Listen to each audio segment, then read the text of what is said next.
Le circolari alle famiglie si susseguono, i calendari scolastici sono pronti a essere cambiati tra supplenze, uscite anticipate o classi poste in sorveglianza o didattica a distanza.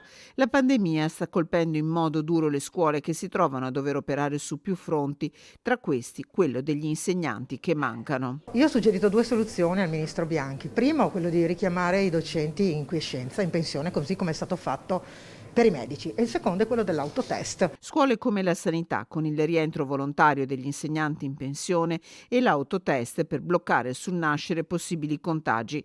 Se le scuole sentinella per ora non sono attive, l'autodiagnosi proposta prima del rientro in classe dopo le vacanze di Natale dal presidente del Veneto Luca Zaia potrebbe evitare, almeno con le nuove regole, la didattica a distanza che, oltre a pesare sui ragazzi, pesa sul fronte organizzativo sulle famiglie che devono gestire soprattutto i bambini più piccoli. In Francia c'è, a New York c'è, e al di là di richiamare qualcosa di esterno, l'autotest sarebbe la cosa più veloce per far rientrare in classe studenti e docenti.